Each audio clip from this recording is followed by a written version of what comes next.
the first Labor Day, I was chopped and lost my 4 fingers. Can you see? Gen Z now need to, but I don't demand. They will come to it, to crystallize, to concretize. Those 2 words, crystallize and concretize the agenda. Sure. I fell in love with her, completely flat, prostrate. I've never waken up. Where I fell, I'm still there. Another time, another story. Welcome. You know how we do it every time. We're moving around, meeting amazing people, meeting people who have seen how life was before. And but today I'm here with the one person I've always yearned to meet in all my life. He'll be telling us shortly who he is, but quick one, interesting. Everyone knows him as the Reverend Njoya, but because you've taken time to take us around, and thank you so much for that, taking us around the garden to see what is happening here, to see the kind of life you're leading now and where you're coming from.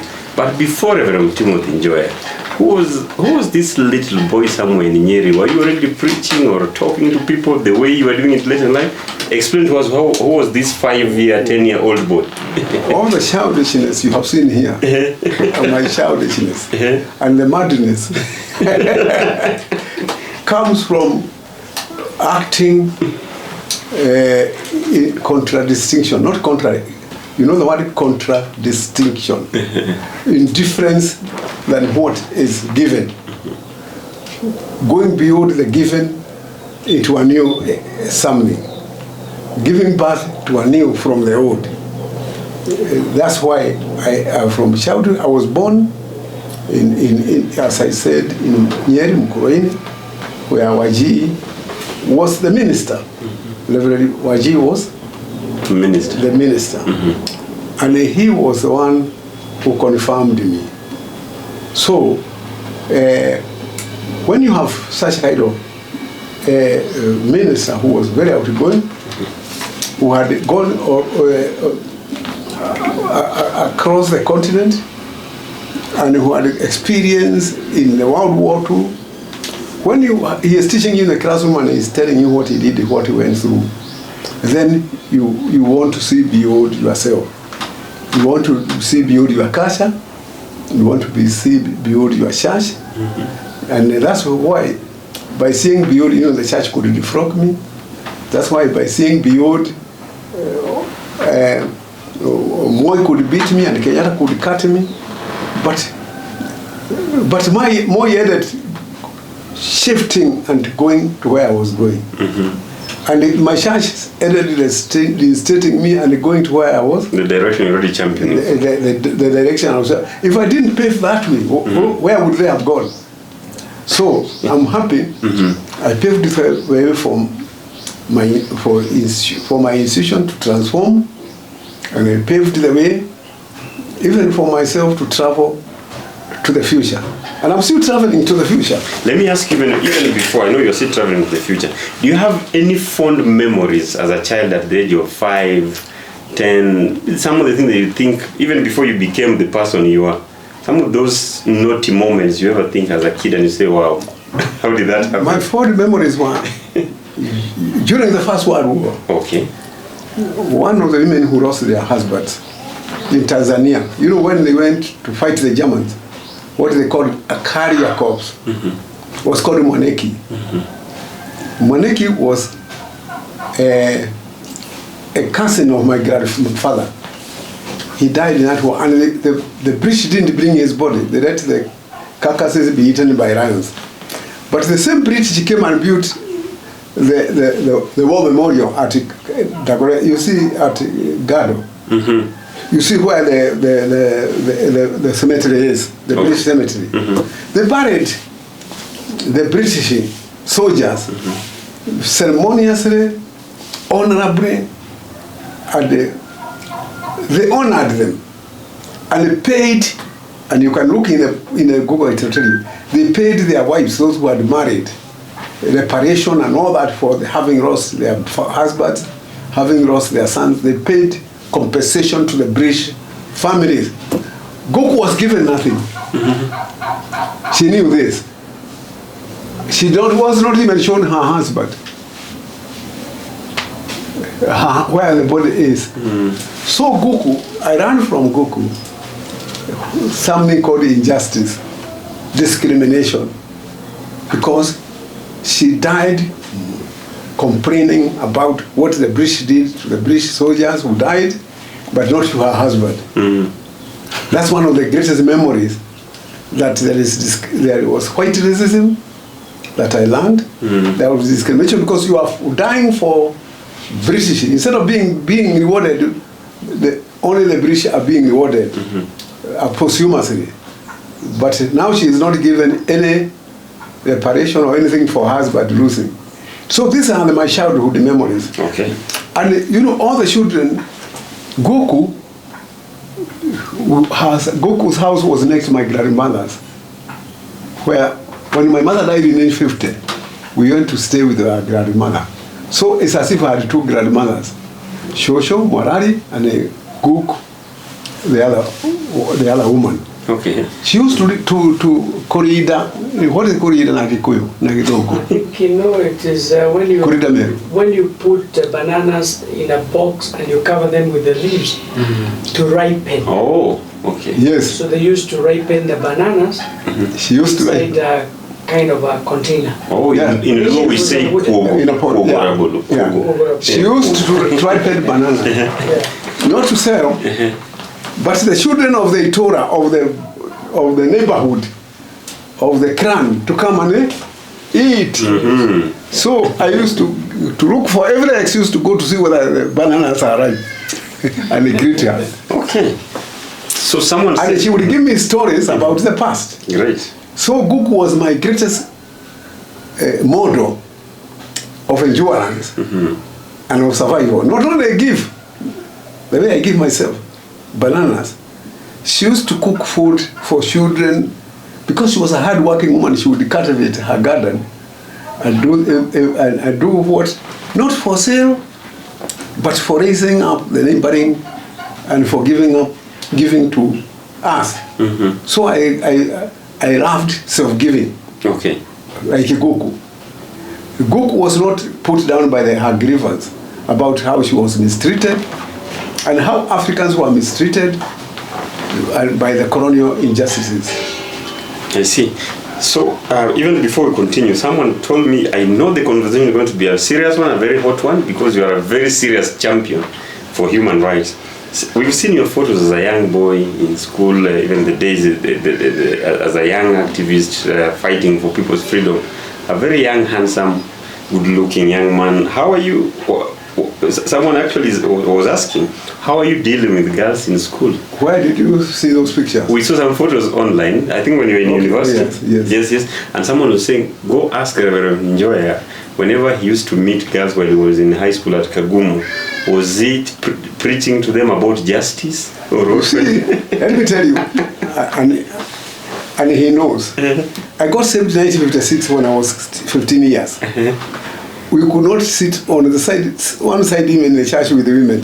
You know, Yes. women sat one side. Yes. When we are going on the road and you found a girl going to the same direction, you let her go front you, or you walked fast, not to be seen by the brethren. Talking. So I grew very holy. And sacred and very careful not to fall into any temptation.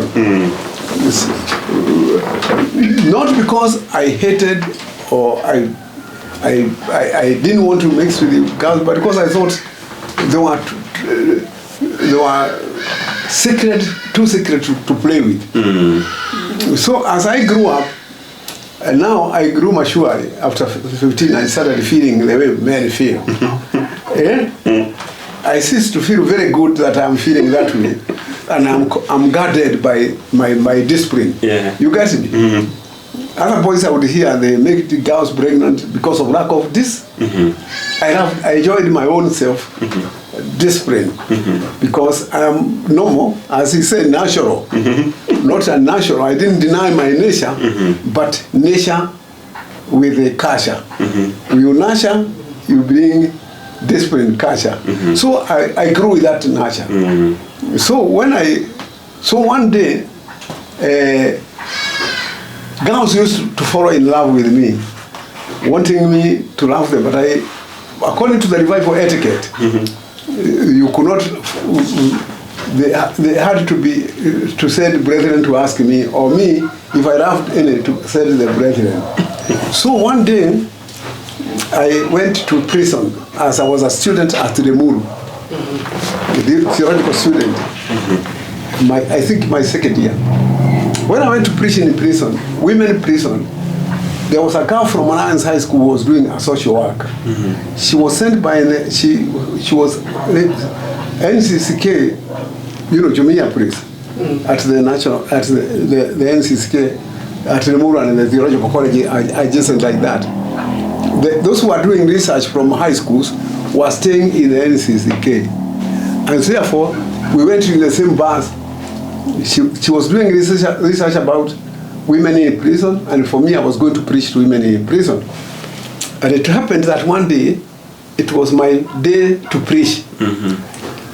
Those women in the prison met you, I tell you, they could not listen even to bishops, because they were, some of them even were in prison during colonial times.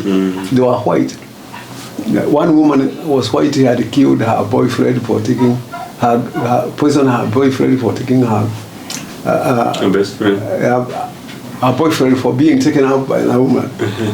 And even she was in Alliance, I think, at Chawindi. Anyway, what happened to this? So when they come out, it's their time to talk, because they are in solitary confinement. So they better talk and be beaten than, or see each other. They are happy to laugh and greet. So they did not listen to sermons and to bishops. So I saw women knock their heads like that to stop them from making noise. But they would not stop. So when it came to my turn to preach, I decided not to preach. To be social with them, the way they want to be social. So I did this. And please allow me, come a little bit, a minute this side. I went and greeted him like that. Why are you laughing? Let me see. Come on, I greet you. How I greeted them? I greeted them actually. I know it. You're sending a message.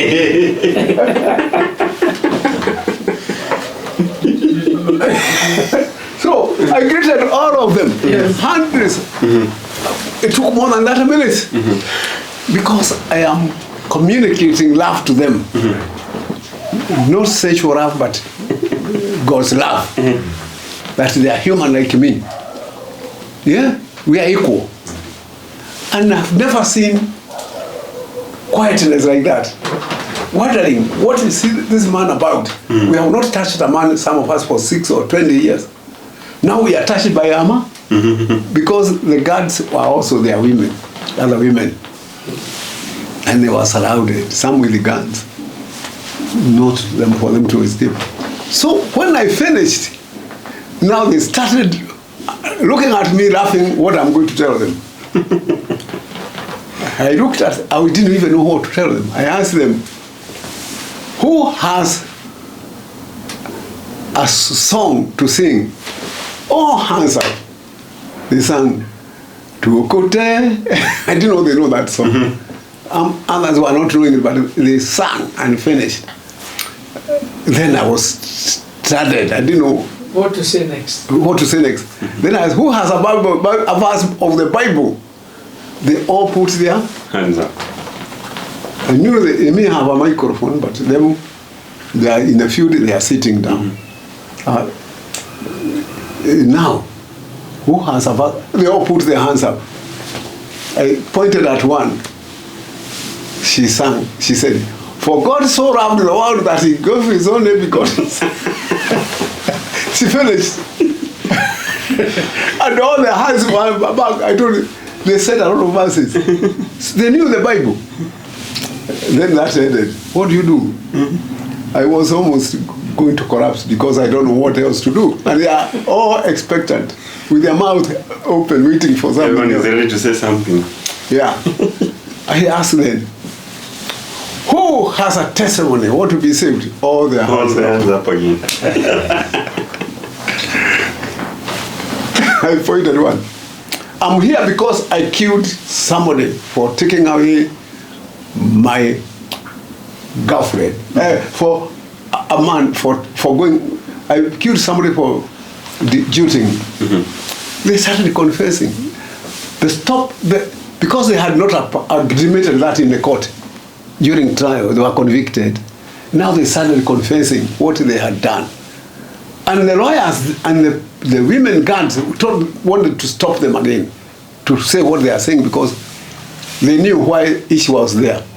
But now they are confessing their sins. What do I do? Everybody wanted to be saved, to confess why they are in jail. Their testimonies. Then, my time already finished. Time for leaving the prison. For all there were my bishops there were other people. You know what? After that, I said, who wants to say a prayer? You went up and all their hands up. They prayed. They thanked God for today. They said things I've never thought before. God remembered. Thank you for remembering and reminding us that we too are human. We too are human. Jail does not stop us from being human. One went too far. I said, thank you for Murere, because he aroused me by doing that. That she confessed. Nobody knew what I was doing to the other. She said, thank you for Murere, a young man who made me feel I am a woman. He aroused me. Thank you, God, for now I know I'm a woman like every other. What kind of honesty? Isn't it that's your salvation? Is there any other salvation that to admit be reminded you are human? She knew I was not doing that to sleep with her, but to confirm and affirm her dignity, her humanity. Mark you, I affirmed her dignity and her humanity. All of them scrapped for her because they had felt the same, but they had not confessed. You got me? Exactly. I'm sure even those old ones felt the same. That they were affirmed their humanity and their dignity. So they prayed, and then we left. But before we left, I said something very horrendous. I pointed at those women, guards who beat women. I said, because of treating those women as inhuman, as without dignity, now they have confessed they have dignity and humanity. I told them, you! I shouted. Not to roll the microphone now. I said, you women. Women, government cannot work. Can you imagine what a mistake I did? I was affirming women here, and now I am indignifying other women. Was it correct for me? Was it correct? It was a sin for me. Because I have affirmed these and the other ones, their dignity, I have affirmed their humanity, but now I am degrading the other women. I said that women government cannot work. Do you know what happened? One of the women with the Rangar prison women were wearing a uniform like the Alliance Girls High School. One of them shot out. It is the girl from Alliance will come to do. Told me, shut up. She told me, shut up. You affirmed, I saw you what you did to those women. You affirmed their dignity, you affirmed their humanity and everything, but you are not harming. You are not affirming us. It's just true. Yeah? It's true. I am a prefect in Alliance High School. And my government works. Just like yours. My government works like yours. And then she added, if I went to Moi prison or committed prison or any prison with men and I did them what I saw you doing like that, I would communicate the same love as you communicated to those women. What is the difference? I'm a woman. If a woman did what you did to men, what would they feel?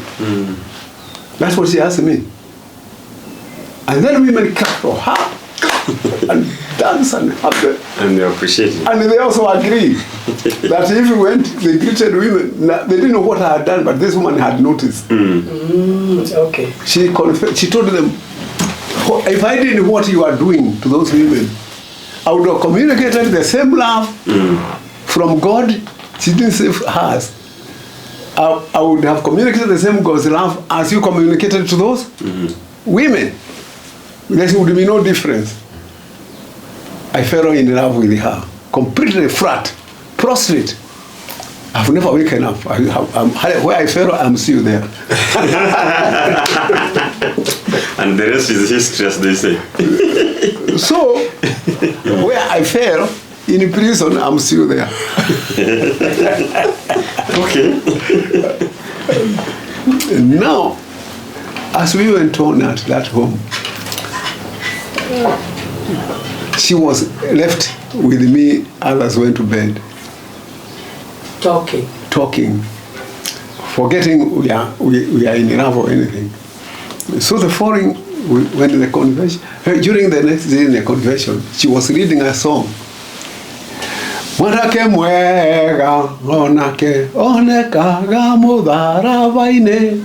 Wajeso mwanake mwega, onake, onekaga mudharavaine. Can you translate to her? A good young man is found at the cross of Jesus. At the cross of Jesus Christ. Yes. I saw myself at the cross. I saw myself at the cross. So all the hints were... Now, then in the next verse, Moje tumwega onake onekaga mudharavane wajeso. Moje tumwega onake onekaga mudha. I've never heard that song. I saw me and her at the cross, married. What an interesting memory. We met So at you the went cross. through a lot of torture. Now I'm relieved because I saw Now you're relieved. myself at the cross with her. So you were a preacher and you used to speak to power and speak truth to power at a time that it would even cost you your own freedom. Were there times that maybe you just looked at the congregation, knowing very well that there are spies inside this congregation, and said to I knew them, 9 men even knew them. I used to make tea for them because they are hungry and they are in my gate. Exactly. Were there times that you just looked at and said, no, today I'm not going to preach about governance, I'm going to talk about love instead? They came to... I fear whatever is about. No, the only time I feared is when I preached one sermon, the one in October 5. You read it. Yes. 1966, when I said this month one, but that one, and the call for the new constitution, we want to proclaim the sovereignty, people to recover or reclaim, and not me. We want people to reclaim their sovereignty and dignity from the state. When that sermon, I thought I would be shot. I was shaking my hands. In 1986, even 1980, that time I had become courageous. I've been sacked and reinstated. But I'm saying, with the congregation, I knew, I could see the government is setting to get different views. A person from all the way from Burnt Forest to come and listen to my sermon, who doesn't know me, especially. And then they would send someone else from Kitui and others. So I know there are very different groups of special branch. And the police in the congregation, I knew that. And then the police would call me. Not only the police, even the military. They would tell me, Njoya, do you go to bank anywhere? Yes. When are you pretend you are going to bank to where? at Barclays Bank, somewhere in Nairobi. I want to meet you. I'm from the military, but I want to meet you. Can I ask me, would you like us to overthrow the government? I would say, who would take over? And we are all like that. I want to transform people to get saved from oppression and other things, to respect one another, to know that they are children of God. And I know those people one time. I know Geshoke and others. I know them. Then another policeman would call me at also in the country to me, I'm Moi's bodyguard. He was a Ruo. I'm Moi's bodyguard. Moi is going to China. What would you like us to do when he's in China? I'll tell them, just to pray to God that he arrives. So I had a lot of support. Yeah. So much support from all sectors in the nation. Even the policemen, I can't tell you the name, who are calling me. When Okoth died, he was killed. Was Okoth Baruya or Arua? It was Arua. When Okoth died, there were so many who came to see me, asking me, what is my wish? And they're in the military and they're in the police. I told them, I would like a peaceful transition to democracy. I don't want another dictator. Okay. Okay? You get me? I don't want another dictator. And they would be very happy to hear my answers. So it's not that I was only known to civilians. I was known to people in the military. Some we were schoolmates in Kagumo, like James Sam Karaoke. He would call me at a building and buy me lunch and ask me, what would you like? What do you like to see? And I would tell him, people to reclaim their, not to be given, like they were given Lancaster Constitution and the independence by Britain, made in Britain. I would like not anybody to deliver to them their democracy. Democracy is selfhood. You see the book Selfhood? It's how you are. I want them to reclaim their sovereignty, their dignity, their freedom of expression. I want people to do it and reclaim it, not be given. That's what I used to tell you. Okay. Yeah. So it's not that I was not. You knew these people in now. I knew the people because before I was prevented. I used to preach in barracks in Nanyuki. I used to preach in. And those are government institutions. In prison. Yeah. I knew almost everybody in Kahawa Barracks in Nairobi. If by name, even the generals. Murigi, I knew him very well. Very personally. Okay. So it's not that I was preaching without knowing who I'm preaching. I knew judges.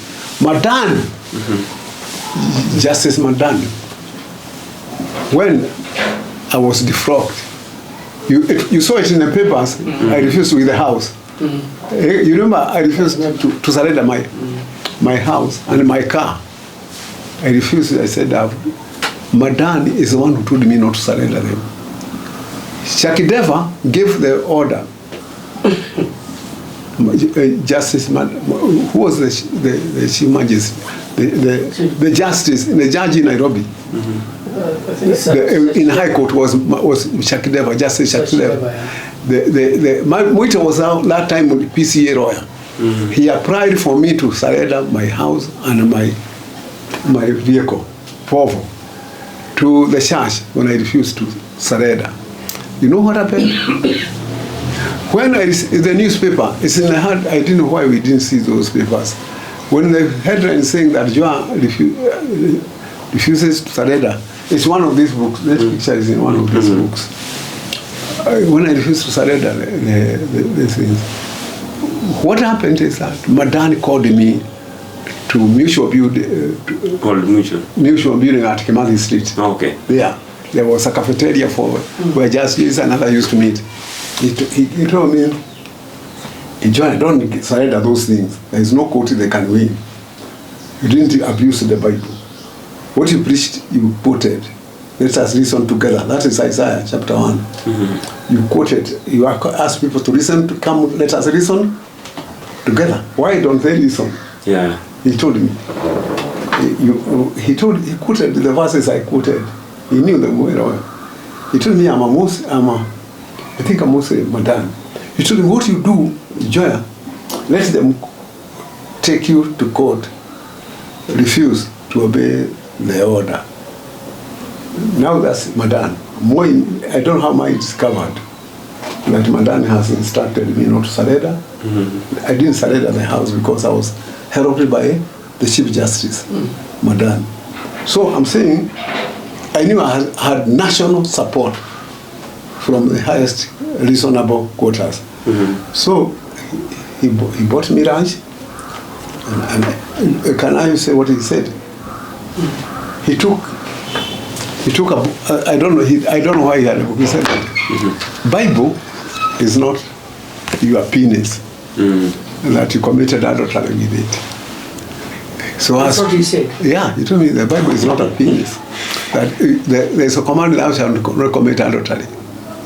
The Bible is not a penis, so as for you to commit adultery with it. So you have not committed any crime. If you use the Bible as a penis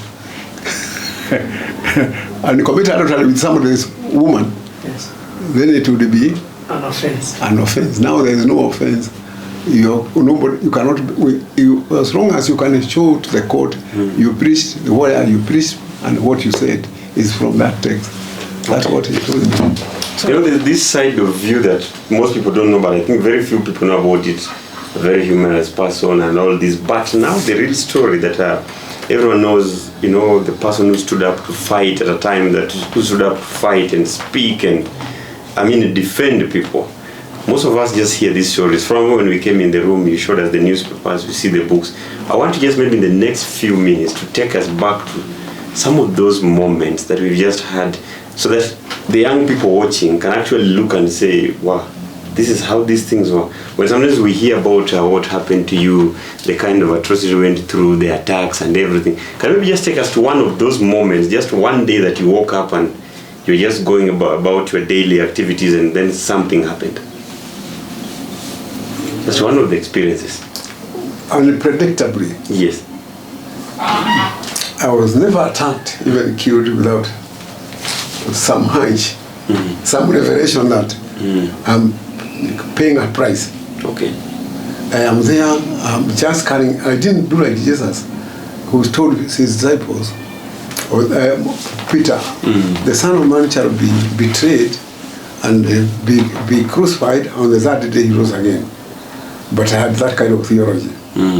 That anytime I went in the streets, anytime I read Mandamano, because I did many times, anytime I go to against Moi's order that you don't go to, you saw I went to Moro, being told not to go.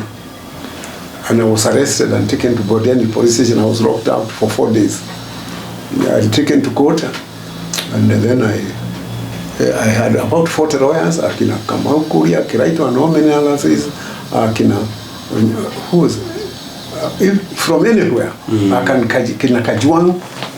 All those lawyers came to Nakuru to defend me when I was arrested in Meru, and they got me out of jail, and I won the case that Moi has no power to make a law. And if you want to decree an emergency or anything, it has to, after a few days, the Constitution said, after some days it had to be approved by Parliament, but this was not approved. That's how I won. But I was in prison for 4 days.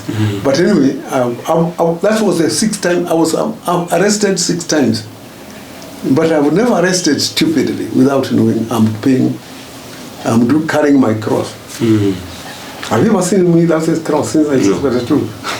This is not all your photos, all the images online, wherever you have it. I always carried the cross. I had this cross even when I was going to the street. I knew I'm carrying not with the neck inside me. You think I can go all the things I went through without having carried the burden of this country, I was carrying the burden of freedom for all. Okay. I was following Christ. I was carrying my... I won this cross before even I was started being beaten in 1972.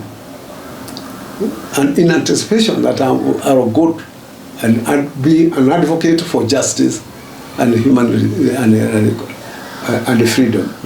Yeah. And the moment I left, I finished my PhD in 1976, and I came to Kenya in 1977. The first Labor Day, I was shocked and lost my 4 fingers. Can you see? You can't see? No, I can see. I was shocked and cut my... They were sewn back by Dr. Michael Wood of the Flying Doctors. All these, I was shocked. So, it wasn't that I did anything without knowing I'm going to die. No. But I have committed my life to God.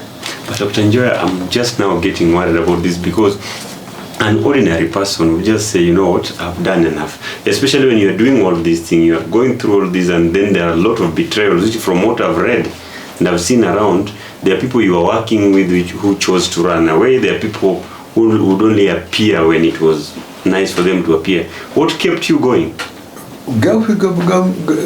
What kept me going, that they were not my property or my possession. Okay. They were free to go where they wanted to go. God leaves us free to sin or not to sin.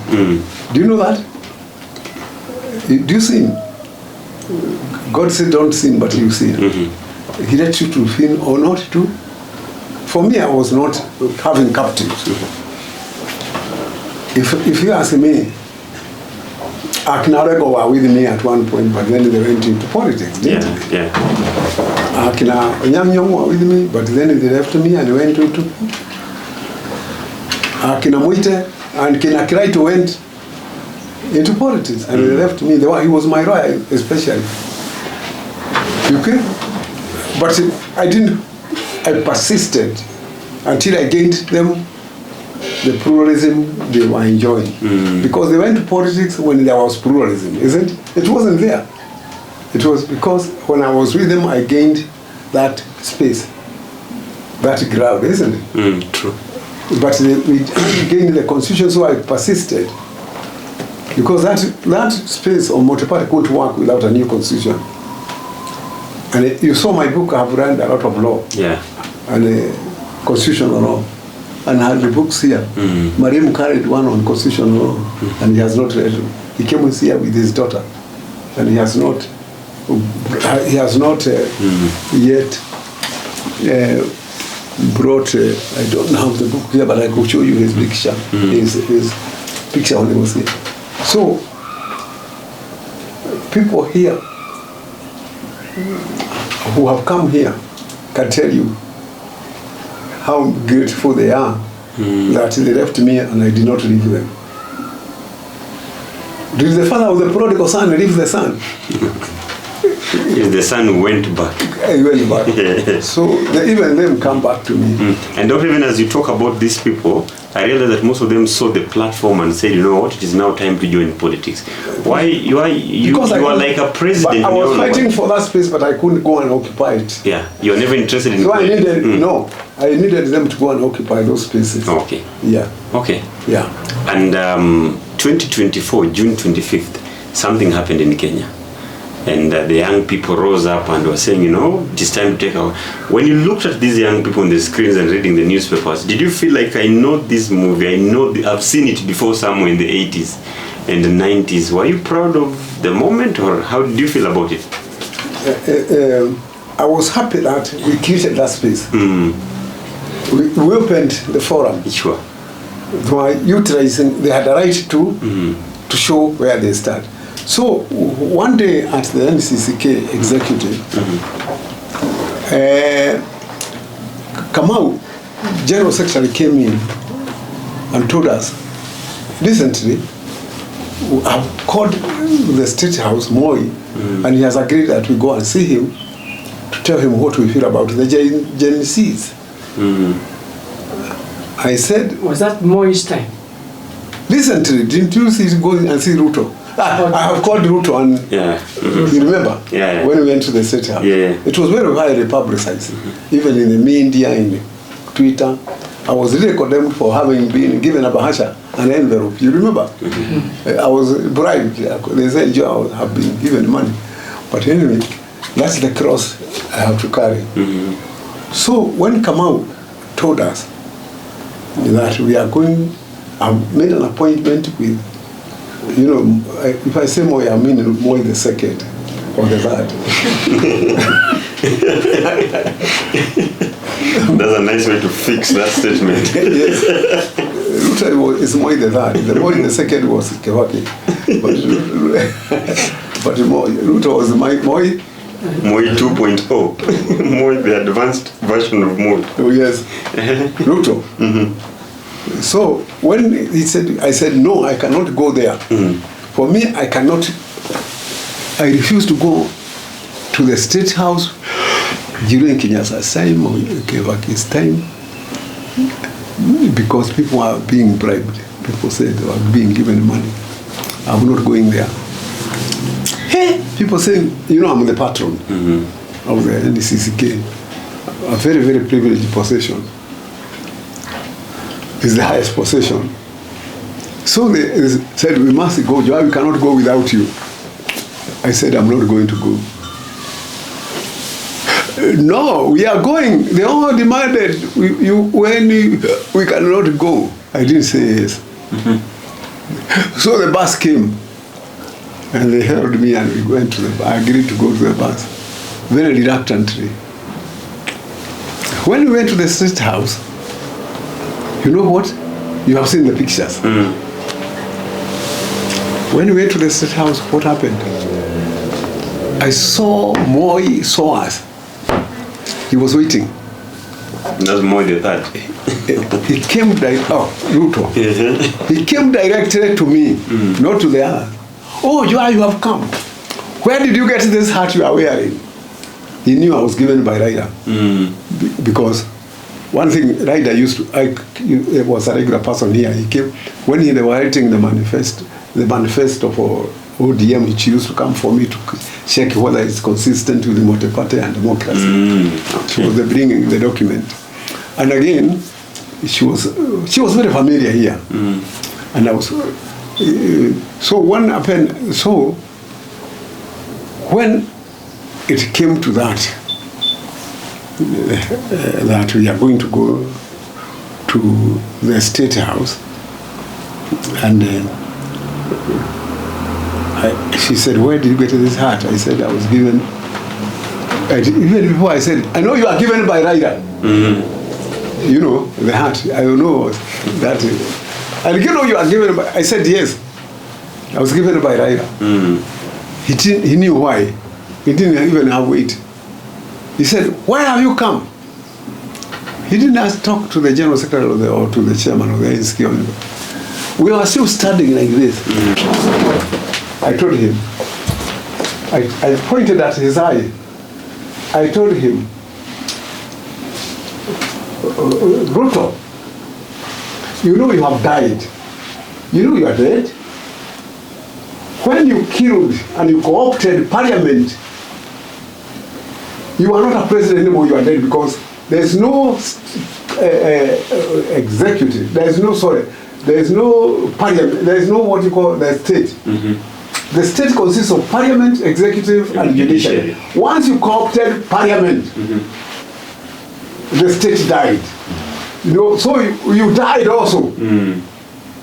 You died because you killed the state, because there is no president in the Kenya constitution without a state. And you killed the state, so what are you? You are dead. Do you understand? He put his hands up and said, yes, I'm dead. I said, we have come to raise you again. He said, yes. There was no other talk there. That was. He then commanded someone of those people, go bring that document, which I said I co-opted in the parliament. The parliamentary decisions the microphone. To sign the budget bill. It was called what? Finance. Yeah? Finance bill. He cancelled it like that. He didn't sign it. He cancelled it in front of us.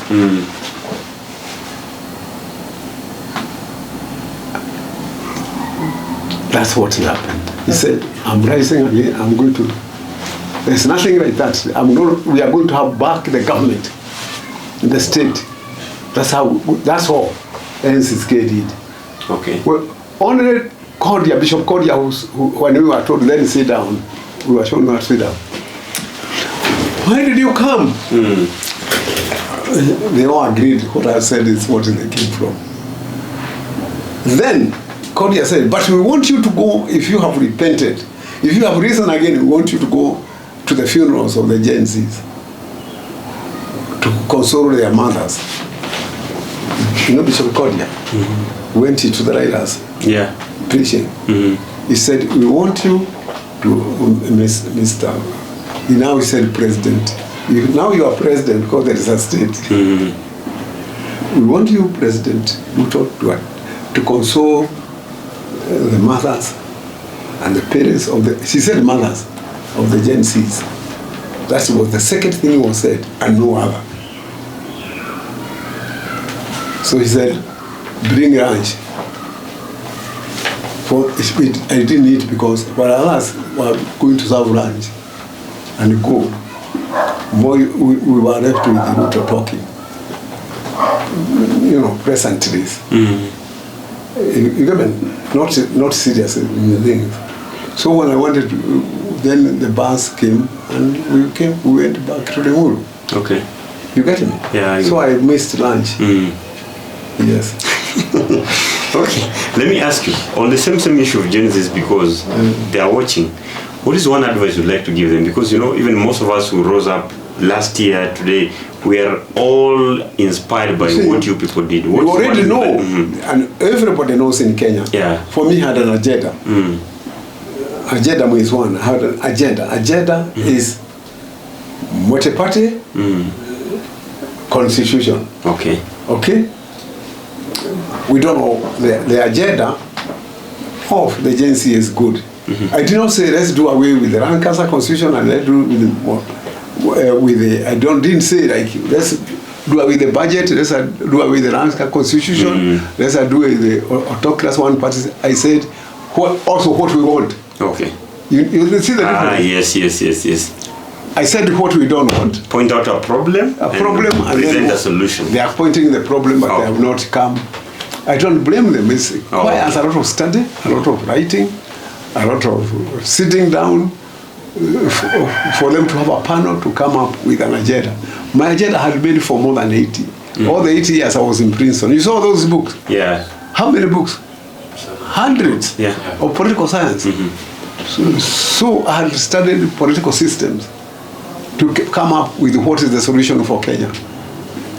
They need to study, to sit down and come with what is the solution for.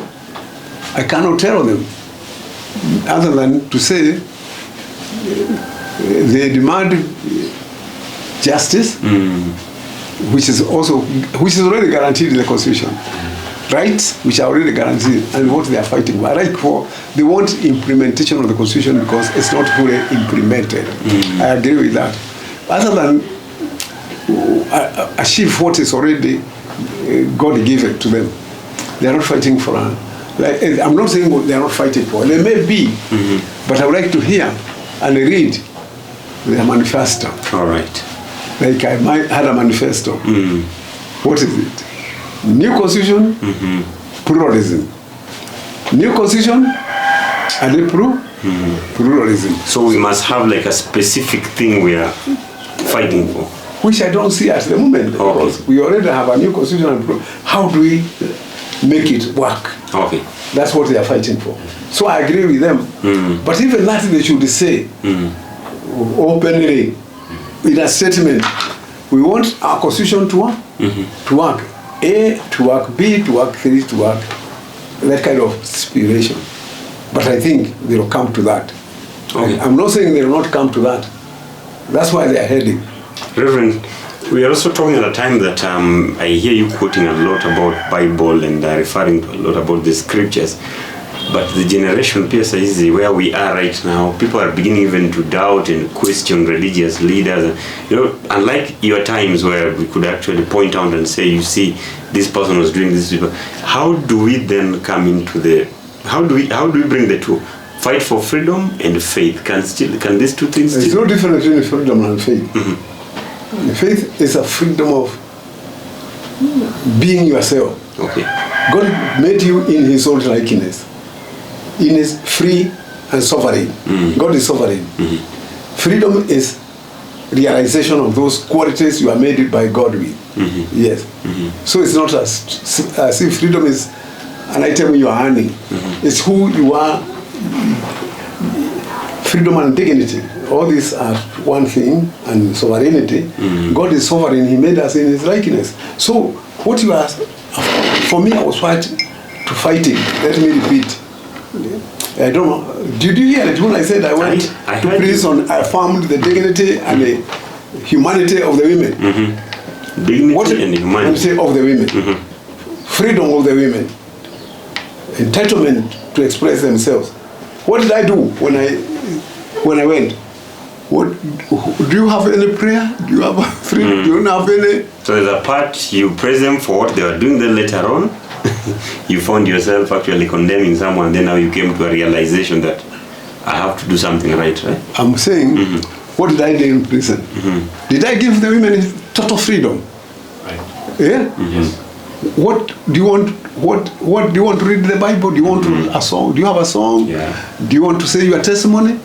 Did I tell them to do that? You told me. Yeah. You asked the audience. Reinforce their faith. Their faith. Their faith. Their dignity. And their dignity. Their freedom. Their humanity. Yeah. You could not take them out of the prison. Yes. But at least you left them. The knowing why they are there and confessing why they are there and agreeing we are here because of our mistake or we are not. So I let them express themselves. Didn't I? You did. Yeah. I did not charge them or accuse them. Yeah? They accuse, if there was an accused, it's to accuse themselves. So I'm saying, agencies, that's where we are. They are doing very well to enjoy the space which the new constitution brought, which pluralism brought, that they can express themselves and they should not be harassed, molested, imprisoned, or killed because they are exercising their right to dignity and their right to freedom of expression, freedom of association, freedom of being who they are as made by God. And therefore, to deny that freedom is to abrogate the Constitution. It is to make it narrow and void, which is impossible because we are constituted by it. You get me? Sure. So I'm saying, Gen Z now needs to, but I don't demand. They will come to it to crystallize, to concretize. Those two words, crystallize and concretize the agenda. Sure. And say, those who are there before us, they talked about multiparty, which is pluralism and the new constitution. Now, what is about the constitution wanted implemented? What exercise of those freedoms they fought for do we want? Okay. So I'm with them to do that. And I meet them in the streets and we talk. There's no day I don't meet her. There's not a single day I don't meet a Gen Z. There are so many. And even today, through this, you're going to meet thousands of them online. Yes. They'll be asking several questions. And I'm congratulating them yes. for exercising their freedom, their dignity, and everything.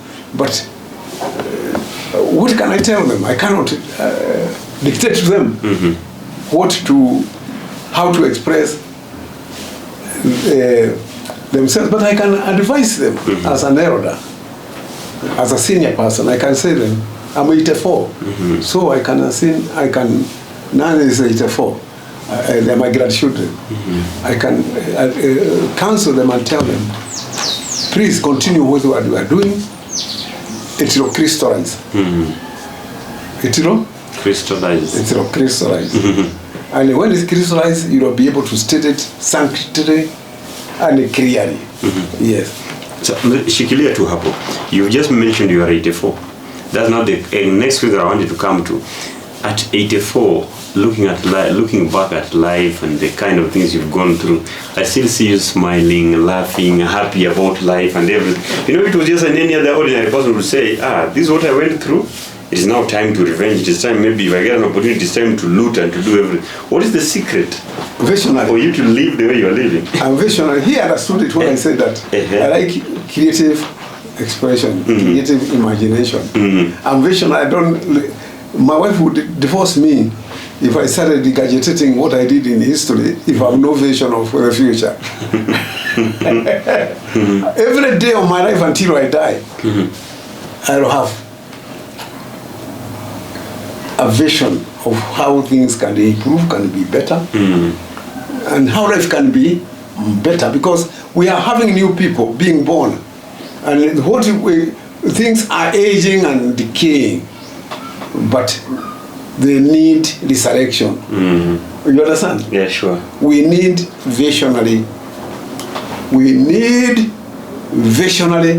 people. And this gadget called the internet, social media, there's a lot you can read about it and summarize that this is capture and this is a vision. Yeah? This activism is not empty activism. It has some basis. It has some justification. And I think that the interpreters are needed, and they have to be very educated. Yes. Okay. Again, looking back, you come from a generation that you people, social media was not the thing as it is right now, generation of typewriters and everything. Things have changed. Now we have a generation that technology is so advanced. What is one thing that you are just looking at these young people watching and listening, you can tell them, guys, look, you are presented with a very great opportunity. This is how you can go about things. We didn't have these kind of opportunities. Now you have them. Please go ahead and use it. Just give me a minute. Okay. Now, I know what you are saying. I talked about shoulders, platforms. Sure. These are platforms, forums on which you can express yourself. They don't express themselves. They are not you. They cannot replace you. It depends on how you use them. Sure. I want you to read this and check how many times can you read it out for these people? Okay. What I wrote about 4 days ago. All right. My song. In Kenya, the deaths of Kenyatta, Oginga, Moi and Kibaki were very hot, but none as hot as Raila's death. While Kenyatta's death melted Kenya into silver, of Oginga into iron, of Moi into copper, of Kibaki into titanium, the death of Raila has melted Kenya into gold. I'm creating space for people to go on with their imagination. Yes. Knowing that even that gold meaning something much more precious than the other death. Which death people went to the street? It was there? Even Raila, Kibaki, Kenyatta, Oginga. Did people go? This one is gold. Is that true? It is true. So I'm saying that statement I'm asking you is because of a platform without having a whole church to preach to thousands of people. Do you know how many people have quoted it? We saw around 5. It has been, the engagement alone is over 3,000 quoted, retweeted by 532 people, 1.82k people have liked the idea that you presented. Yes. And yes, impression 63,210. What other platform could have addressed 63,000? No church, not even any church. You meet such a number at once. So I'm saying platforms are platforms. Will people forget I'm talking about the death of Raila as gold, not as platform or copper or iron, or water. It's something that's the most precious metal, isn't it? And people like it. So I'm saying that we have a platform to express and summarize our ideas, to show way forward other than fighting. Yeah.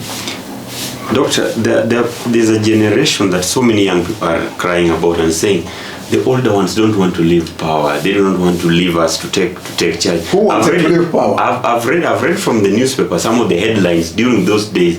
You were already mentioning such things during those days, and you are still mentioning about the same thing. What then can they do to replace or to push these people? Power does not give up. People don't leave it. Power is, that's why, by definition, power is what you hold, not what you let go. You need competition, and what I was fighting for, free forum for all to compete for it. That's why we have democracy, so that we go into the same field competition, just like even in Olympic, you have to win. Yeah. Power is something that requires, if you give people power, they have to earn it. You get me? Power is not freedom, it's not dignity, it's not anything. It is a privilege to protect all those things. What is the definition of democracy? Let me define democracy to you. Democracy is, bottom line, is a platform, a forum, in which, or is a system of governance where everybody takes care of everybody, and everybody is taken care of by everybody. If you see in a system of governance which everybody does not take care of, everybody takes only his own selfish interests, that's not governance, that's dominance, that's oppression. Democracy is where everybody takes care of the interests of others. And his interests are taken care of. You understand? Can I give you an example? I pay taxes. Anytime I want to go to Maua, I always give my Maua. I use a road tarmac. I'm taken care of by my money. But I've also taken care of people by having paid taxes. Haven't I? We built a hospital. I've helped build schools in the parishes I've been. New schools. Not for my children, but for the children of others. One day my girl child ends up there. So we are taken care of by people because we have taken care of them. Shall I teach in that school? No. So my child will be taught in that school by someone else. Shall I build a Kikuyu hospital and become the doctor? I've built a hospital. I've taken care of everybody by building a hospital. But everybody also will take care of me, because when I get sick, where do I go? To hospital. Yeah. That's democracy. It's a system of governance where everybody takes care of everybody, and everybody is also taken care of, because when we grow, who takes care of us? Don't you think when I'm 139, don't you think I need to take care of by somebody to take me to the toilet at 139? Don't you think so? Okay? And you, when you grow like me, I'll be coming to help you, right, to cover you with your blanket. I will help you. When I'm 39, how old shall you be? Whatever I may have, you'll need my help, even though I'm older than you, because I'll still be strong. I'm going to live up to 109 years, and I'm saying I'm going to take care of Kenyans until I am 39. When I'm 39, they'll take care of me, because democracy is a system of governance where everybody takes care of everybody, and those who you take care of will also take care of you. Sure. Is that true? Very true. Why are you agreeing so quickly? No, because you've been mentioning it along, so you've mentioned it severally. Everybody. Everybody. If you take care of everybody, they'll take care of you. When you communicate this to Kenyans, you're educating them. Sure. They'll take care of you.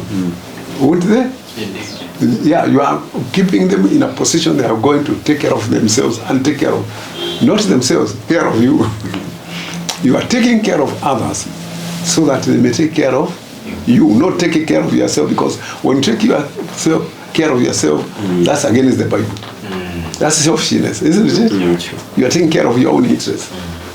Yeah. All right. Okay. You see, now I'm a bit careful. I don't want to agree very fast because. Okay. Now, maybe as we bring this on to a conclusion, you've traveled across the world. You've gotten great opportunities Asia, around. America, all countries in Europe have been. In America, all states except 4. Dr. Njoya, you had an opportunity. Canada, all provinces except 1. Latin America, north to south. A bit to Africa. I went to ordain Catholic priests in Costa Rica. Is that, I'm not a pope. Why did they call me an African pope? They gave me the privilege to ordain. I'm Protestant and I'm Presbyterian, but I'm giving students, university seminary to ordain by the Catholic. Why? I go to here at John Bosco at the Miniman, I think John Bosco church, and the bishop is doing marriage. I said, I cannot do the marriage when Njoya is here. Njoya, come and do it. Why? And I'm not a Catholic. I went to marry your grandson at our family, Holy Family, who was marrying Wajis. Is it Kayu? Kayu marrying Karumes? Yeah. Yes. I was there.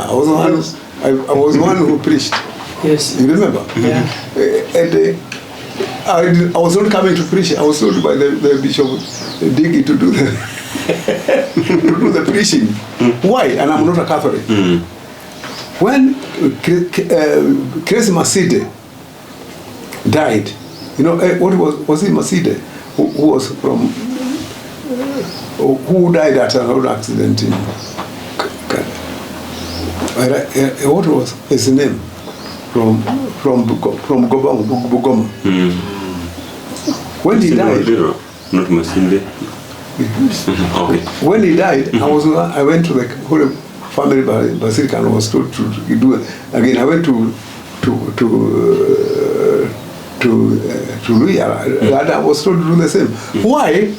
Am I being trusted by people who are not Protestant or Presbyterian or anything? Because they believe in what the statement I've read.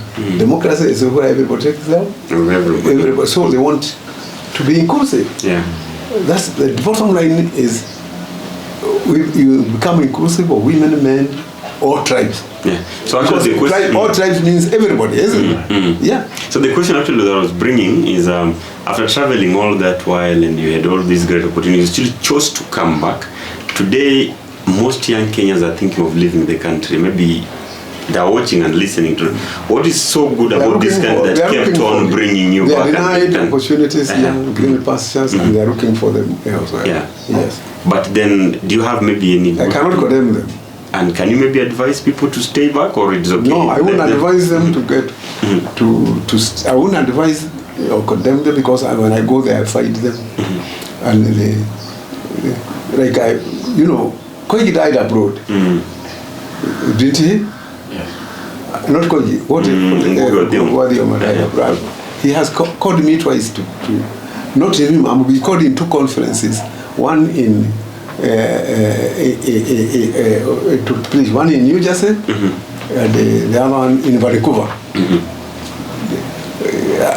Do you know what he introduced me? Twice in those conferences, Human Rights Conference. He said, "Oh, I told you why I came to America is because I came here to earn money and support Njoya's. I'm the air cover, and Njoya is the ground foot soldier, my foot soldier. He called me his foot soldier. But he says that he funds me with the money he earns to do foot surgery, to organize the NCC, to do all those things. Those were his claim in front of everybody. And he was crapped for having produced a person like me. Twice. I didn't tell him not to do that another time. But what I'm saying is I was not going there to embarrass him, because I would be embarrassing Kenya. When I was being given one of the awards, which one? That award in America. Do you know who came without being invited? The Kenya ambassador to Canada. I didn't invite. Then I was invited to address the House of Commons in Canada. House of Commons 1979. You know what? I invited William Tuga, David Araba, Mrs. Waruhio, great people. I said, David Araba, William Tuga, Mrs. Waruhio, to come and join me, to go and address. And they came, they were given tickets. I know David came with his son. He was in Canada, he invited him. The Kenya ambassador came to Vancouver because he is our ambassador. And he was denied to enter because he was not invited by Dr. Kugo, the Minister for Foreign and International Development. He was the one who had invited me. They call the Minister of Foreign Affairs, they are the Minister for International Development. Development. Yeah. So he was the one who had invited me to go and address the parliament. They denied him entry, and I told William Tuga, David Aramba, and we're going to come out. We don't want to participate in it because we are here by Kenya passport. Our passport become invalid if our ambassador is not allowed in. So they allowed him in. Do you go to embarrass your ambassador because you have a quarrel at home? When you have a quarrel with your husband, you do announcing it in the streets? Do you? No. They were coming there because we wanted money, but and the government didn't want it. But can we say that we are not carrying Kenya passports and we are not Kenyans to a Kenyan in front of foreigners? So I fought for, I went to Russia. I went to Russia. I'll tell Njoya, I think, no, is it? The Kenya ambassador in Moscow came to meet me in the airport. I didn't know he would meet me. Do you know what? Where I went for accommodation, where I went up to the hall, he followed. What would I have done? Disown him? Would you? No. He is proving that he's an ambassador of Kenya because a Kenyan is coming. Yeah. You would be very childish, very silly. To expose your country is divided. Or to expose Moi, I'm divided. I went to Malaysia. The same thing, the Malaysian ambassador arranged to hold a luncheon for me, Kenya ambassador to Malaysia. What would you say? Would you refuse? He cannot. Here I'm fighting with the government, his government, but he invites me to show that he is still a Kenyan, and a Kenyan is coming here, and he welcomes me. So I'm saying, this is not only people because they are going to overseas. Yes. Because they're looking for opportunities. Because when I went there, I was not disowned by my own ambassadors. I think I would stand for those ambassadors to welcome them. You understand? Exactly. Because even Kenya welcomes people from all nations, doesn't it? True. Is there a nation that is so international than Kenya in Africa? Do you know any? Not in at the moment, because in Nairobi you meet almost everyone. I see Chinese having shops on Gong Road. Yeah. Can I say I'm not going to buy from them? or the people who sell me some of these things here are not Kenyan, they are Indians. What do I do? We are multinational. Kenya is a microcosm. Like a small world. No. It represents a whole world. It's a microcosm. Microcosm means cosmos means the whole world. It's a small world. You get me? I get you. Okay. So, if Kenya is a small world, why can't the Kenyans go where they want? Let them be free. Why do we have visas and passports? People to go where they... and with complete freedom and dignity. Don't possess them, they are not your property. Okay, let people go where they are. And I think the Jagi nodding because that's a conversation that the day we had a very long time to discuss it in the Jagi. Because the day he was saying, you know, human being by nature we are free. Just like birds, remove the borders, let people travel and interact. We are happy.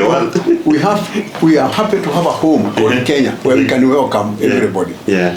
And go and tell people, Jagi, Baba Jagi, that they are welcome at Karinyoro Garden. Even this one, if I show you, there is no country which I don't know which has not come here. I have so many pictures of the countries that have come here. Not Africans, people of all over the world. You are known for this revolutionary preaching. I want you just to focus on this camera. Just give us some word to let us live the rest of this year, even as we head to the election of 2027. Maybe just a small sermon, a minute or two, please. Especially for the young people who feel like they're about to give up, but you are here still telling us, keep fighting, keep making things better, please. I think this is the right time for me to say that. A youth rider as a model of the statement I have to make. Rider was called Baba, and he died.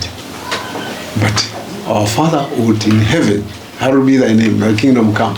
That one does not die. If you are following Rider, or anybody else in the world to show you, or even Njoya, me, as your model, as your mentor, know that I am a mentor who can die. I'm a mentor who may live one day. Follow God, and God will be your mentor, your guidance, and your father forever. If you emulate and agree with his commandments, that love your God with all your heart and mind, and your neighbor as yourself. If you love your neighbor, taking care of your neighbor and honor and mind other people's interests. My last word is that if you take care of other interests, God, meaning through them, will take care of yours. But if you only mind your own interests, you will perish. God will say, get away from me. I was hungry and you did not feed me. God will tell you, get away from me. I was in prison, you did not come to visit me. Or you, cast one, get away from me. I was thirsty and you did not give me to drink. For whoever takes care of these little ones, and he gave the example of a child, he has taken care of God. Has taken care of me. That is the final word I would say. Take care of everybody and other interests, people's interests, and you know, make this country better for all, including yourself. Asante sana. Let me say a very big thank you on behalf of everyone who is watching, on behalf of every young person, the people that you've fought for. We really appreciate everything that you've done, and we don't take it for granted. That's even why we keep on looking and sitting down with people like you. Thank you for the hospitality and just taking us around and showing us around, and we are wishing you longevity.